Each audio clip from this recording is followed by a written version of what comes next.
Buenos días y bienvenidos al canal de Ruach Legal TV. El conflicto de Ucrania, Rusia, Europa, la OTAN. El señor Borrell, el comisario de la Unión Europea, nos dice que se espera posiblemente un ataque inminente al sur de Crimea por parte de los rusos. Yo no sé qué es lo que va a ocurrir. Desde luego no me gusta nada. Pero no soy analista, ni estoy en el ajo, y tampoco ninguno de nosotros, de hecho, sabe bien lo que está ocurriendo porque, sencillamente, no nos lo van a contar. Las negociaciones las van a llevar ellos. Me da mucha pena que demos pasos atrás en la evolución en este sentido. Habíamos superado la Guerra Fría, éramos amigos, comerciamos con Rusia, hay muchos rusos en España y en Europa invirtiendo. Y sin embargo, no somos capaces de entendernos. Hay leyes para la guerra, leyes en España que son para la guerra y están diseñadas para prever este tipo de situaciones. La cuestión es saber qué puede o qué debe hacer España en caso de conflicto bélico.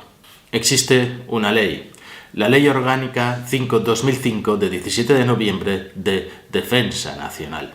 Es una ley española que rige los casos de guerra, cómo se actúa en estos casos de guerra. No la vamos a analizar toda, aunque no es muy larga.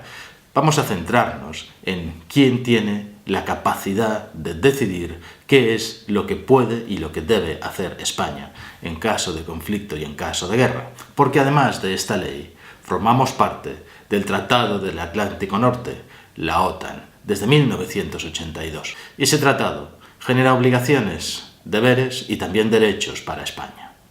La Ley de Defensa Nacional, en su artículo 4, define qué es lo que le corresponde hacer en estos casos a las Cortes Generales.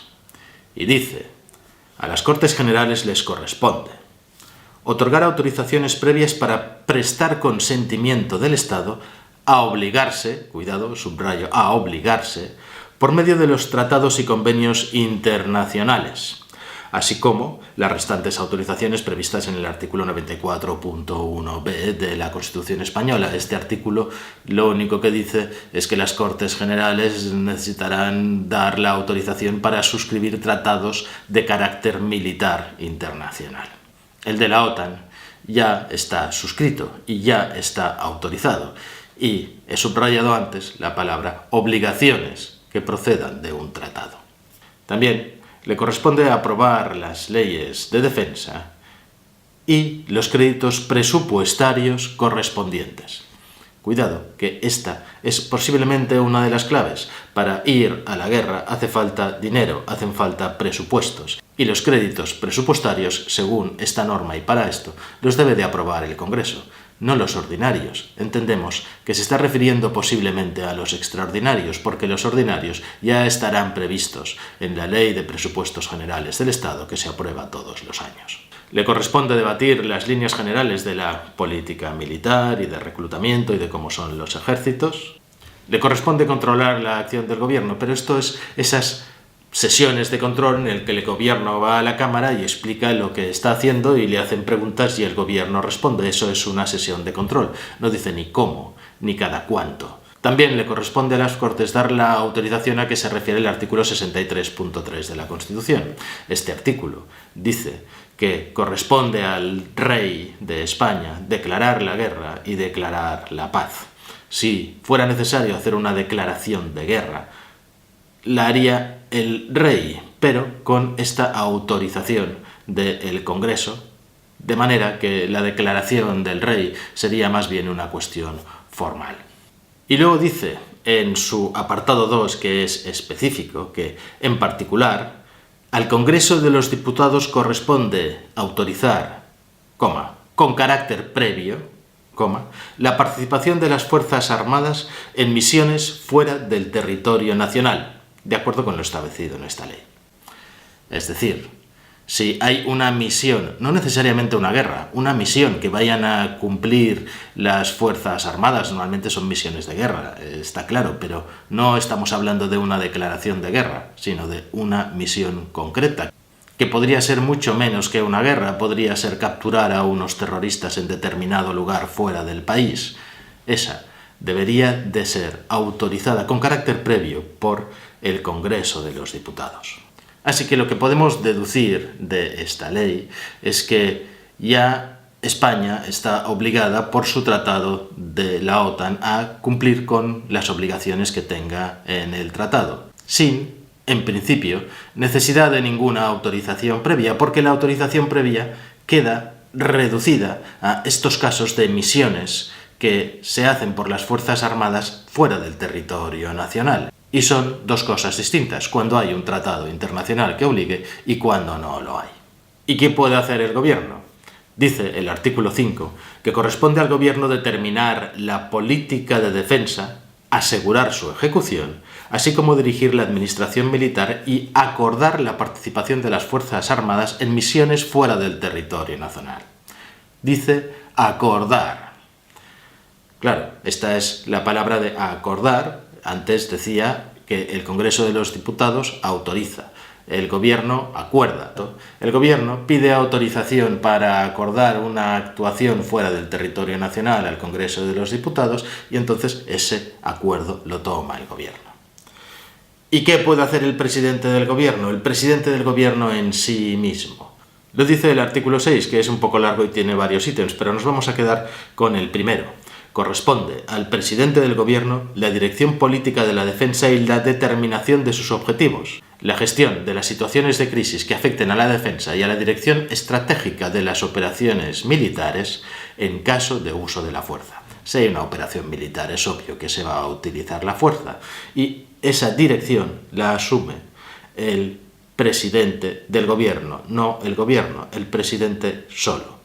Y además, en el apartado 3, en este marco de política general, dice que le corresponde al presidente del gobierno, de forma específica, determinar los objetivos y las líneas básicas de actuación de las Fuerzas Armadas, tanto en el ámbito nacional como en la participación en las organizaciones internacionales de las que España forme parte. Por tanto, el presidente, si España forma parte de la OTAN, puede determinar cuáles son las líneas básicas de actuación y para eso necesita una autorización. Yo entiendo que no, porque ya la tiene. Se la ha otorgado la ley. Es un poco un galimatías. El gobierno puede acordar, pero con la autorización previa del Congreso de los Diputados y es él el que da las órdenes de las operaciones concretas según también las obligaciones que existan dentro de los tratados internacionales. Si los tratados internacionales están por encima o por debajo de esa autorización previa que requiere el Congreso. Así que hasta aquí podríamos decir que no está muy claro si se necesita para ir a la guerra en Ucrania la autorización previa del Congreso de los Diputados. Vamos al tratado de la OTAN que firmó España, que en su artículo 5 dice: las partes acuerdan que un ataque armado contra una o más de ellas que tenga lugar en Europa o en América del Norte será considerado como un ataque dirigido contra todas ellas. Y en consecuencia, acuerdan que si tal ataque se produce, cada una de ellas ayudará a la parte o partes atacadas, adoptando de forma individual o colectiva las medidas que consideren necesarias, incluso el uso de la fuerza armada. Pero dice que ayudará a la parte o partes atacadas. No dice podrá ayudar, se compromete a ayudar. Dice que ayudará. Por tanto, es una obligación de ayudar a las partes atacadas, ayudar a los miembros de la OTAN cuando sean atacados. No existe la opción de decir que no. Ucrania no forma parte de la OTAN. Ucrania es un país todavía tercero, aunque está situado en Europa. Pero entonces, el artículo 6 del tratado nos dice y nos aclara que se considerará ataque armado contra una o varias de las partes el que se produzca contra el territorio nacional de cualquiera de las partes en Europa o en América del Norte y también los demás países de influencia, y contra las fuerzas, buques, aeronaves de cualquiera de las partes que se hallen en estos territorios, así como en otra región de Europa en la que estuvieran estacionadas fuerzas de ocupación de alguna de las partes a la fecha de entrada en vigor del tratado o que se encuentren en el mar Mediterráneo o en la región del Atlántico Norte al norte del Trópico de Cáncer. Es decir, si tenemos bases en Ucrania, si mandamos soldados a Ucrania, si mandamos soldados al mar Báltico, si mandamos material militar a esas zonas y son atacados esos buques o aeronaves, estaría considerándose por el Tratado de la OTAN que se está haciendo un ataque directo a cualquiera de cada uno de los países. Eso es Ucrania. Para mí la conclusión es muy sencilla. España ya está colaborando con la OTAN, al menos con una fragata y con ciertos hombres. No sé si se están planteando enviar más armamento o más soldados para apoyar a las fuerzas de la OTAN. No lo sé. Pero da igual. Si España no hace nada, no ayuda, incumplirá el Tratado del Atlántico Norte, incumplirá sus obligaciones con los demás países de la OTAN. Si el Congreso de Diputados no diera esa autorización previa, se producirá igualmente ese incumplimiento del Tratado del Atlántico Norte. La interpretación global de todas las normas y de todas las leyes es que España no necesita autorización del Congreso de los Diputados para ir a la guerra en Ucrania. Esto no es lo de Irak. Irak no estaba situado en Europa ni en América del Norte, estaba fuera. Y tampoco era ninguna actuación de la OTAN, era de varios países, en concreto, y los que más participaron activamente fueron España, Inglaterra y Estados Unidos. No es lo mismo. Allí sí que se requería una autorización previa del Congreso de los Diputados para una actuación militar en el exterior. Este no es el caso de Ucrania y Rusia. Estamos en Europa, hay bases y equipamiento militar que puede ser atacado y el tratado obliga a ayudar.